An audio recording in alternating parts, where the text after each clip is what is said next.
रूस के बीच दशकों से चले आ रहे गहरे और रणनीतिक संबंध एक बार फिर उस समय परिलक्षित हुए जब रूसी राष्ट्रपति व्लादिमीर पुतिन ने भारतीय प्रधानमंत्री नरेंद्र मोदी को फोन कर जम्मू कश्मीर के पहलगाम में हुए आतंकवादी हमले पर अपनी संवेदना व्यक्त की। इस आतंकी हमले में बड़ी संख्या में निर्दोष नागरिकों की जानें गई थी और पूरा देश शोक व आक्रोश की भावना से भर उठा था। ऐसे संवेदनशील समय में वैश्विक मंच पर भारत को समर्थन मिलना न केवल कूटनीतिक दृष्टिकोण से महत्वपूर्ण है बल्कि आतंकवाद के खिलाफ एकजुट वैश्विक मोर्चे का संकेत भी देता है।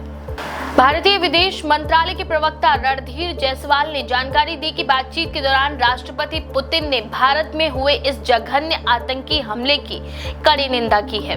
उन्होंने पीड़ितों के प्रति गहरी संवेदना व्यक्त की और आतंकवाद के विरुद्ध भारत की लड़ाई को रूस का पूर्ण समर्थन देने की प्रतिबद्धता दोहराई है।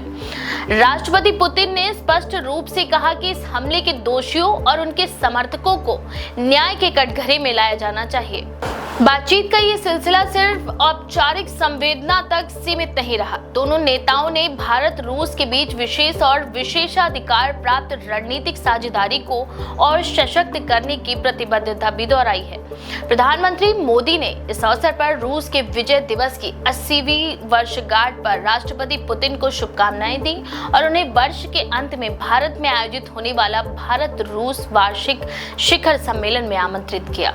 ये संवाद ऐसे समय में हुआ जब जम्मू कश्मीर एक बार फिर आतंकियों की बर्बरता का शिकार हुआ था। पहलगाम में हुए इस हमले को लेकर देश भर में आक्रोश व्याप्त है। इस आतंकी घटना को लेकर सुरक्षा एजेंसियों के द्वारा बड़े पैमाने पर जांच की जा रही है और प्रारंभिक रिपोर्टों के अनुसार इस हमले में पाकिस्तान प्रायोजित आतंकवाद का हाथ होना भी बताया जा रहा है। भारत सरकार के द्वारा इस विषय पर पहले ही कड़ा रुख अपनाया जा चुका है और अब वैश्विक स्तर पर ऐसे समर्थन से भारत की स्थिति और भी मजबूत होती है। रूस की ये प्रतिक्रिया महज एक औपचारिक राजनयिक शिष्टाचार नहीं थी, ये एक ऐसे मित्र राष्ट्र की भावना थी जो वर्षों से भारत के साथ खड़ा रहा है, चाहे वह कूटनीतिक मंच हो, रक्षा सहयोग या ऊर्जा क्षेत्र।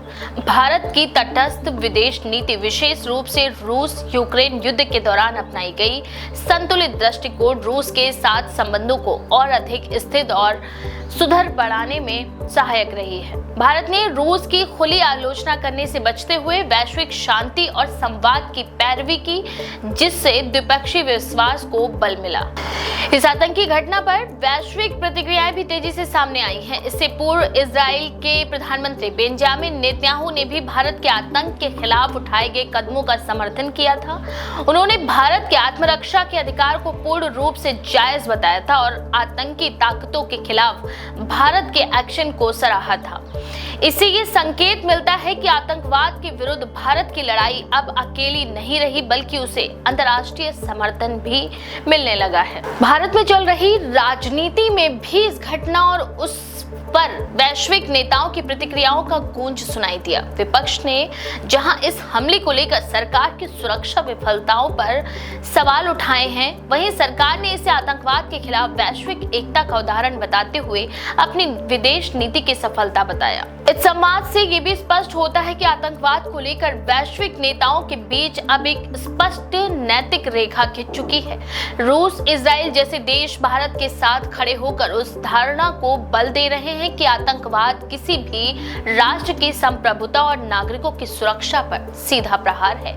इसका विरोध केवल भाषणों से नहीं बल्कि ठोस कूटनीतिक और रक्षा सहयोग के जरिए किया जाना चाहिए।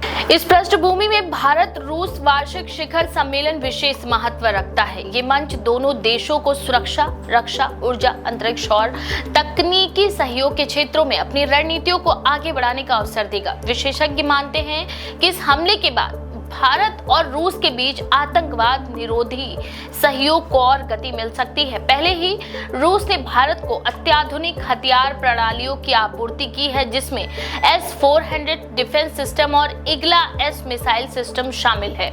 ये सहयोग भारत की सीमाओं की रक्षा के लिए एक प्रभावी उपकरण भी बन रहा है। वहीं पिछले कुछ वर्षों में भारत और रूस के बीच व्यापार, ऊर्जा, रक्षा और तकनीक के क्षेत्र में सहयोग ने नया आयाम प्राप्त किया है। रूस ने सस्ती दरों पर ऊर्जा आयात के कारण भारत को अपनी ऊर्जा संतुलन को बनाए रखने में मदद मिली है। वहीं रूस के लिए भारत एक विश्वसनीय रक्षा साझेदार रहा है। आतंकवाद जैसे संवेदनशील विषय पर रूस की ये प्रतिक्रिया इस परंपरागत साझेदारी की नई पुष्टि है। इस पूरी बातचीत से एक और अहम संकेत मिलता है। भारत अब वैश्विक मंच पर न केवल एक उदारवादी लोकतंत्र है, बल्कि एक निर्णायक वैश्विक शक्ति भी बनता जा रहा है, जो अपने नागरिकों की सुरक्षा के प्रति पूरी तरह प्रतिबद्ध है और आतंकवाद के खिलाफ किसी भी तरह का समझौता नहीं करना चाहता।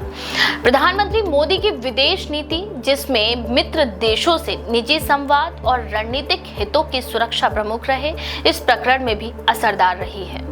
आतंकवाद पर इस तरह का वैश्विक एकजुटता इस बात को भी दर्शाता है कि अब इसे किसी विशेष क्षेत्र या देश की समस्या न मानकर समूची मानवता के खिलाफ खतरा माना जाने लगा है। जब व्लादिमीर पुतिन जैसे नेता इस मुद्दे पर भारत के साथ खड़े होते हैं तो ये केवल राजनयिक समर्थन नहीं, बल्कि उस वैश्विक चेतना का हिस्सा है जो आतंकवाद को हर कीमत पर खत्म करने की दिशा में सक्रिय हो रही है। इस संदर्भ में भारत को अब दोहरे मोर्चे पर काम भी करना होगा। एक ओर आंतरिक सुरक्षा को सुदृढ़ बनाना और दूसरी ओर अंतर्राष्ट्रीय मंचों पर अपनी कूटनीतिक साख और सहयोग को मजबूत करना। रूस जैसे मित्रों राष्ट्रों का सहयोग इस दिशा में भारत के प्रयासों को गति भी प्रदान करेगा। अंततः ये कहना गलत नहीं होगा कि पहलगाम हमले पर राष्ट्रपति पुतिन की प्रतिक्रिया एक रणनीतिक संदेश है। आतंकवाद किसी एक देश की नहीं, बल्कि समूचे विश्व की समस्या है और इसके खिलाफ एकजुट होकर खड़ा होना अब समय की मांग है। भारत इस लड़ाई में अकेला नहीं है और उसे ऐसे सहयोगियों की जरूरत है जो केवल शब्दों से नहीं, बल्कि कर्मों से साथ दे, जैसे रूस ने दिया है। आपका इस बारे में क्या विचार है? अपनी राय कमेंट में जरूर लिखें। ऐसी और भी दिलचस्प खबरों के लिए देखते रहिए द पेज 19।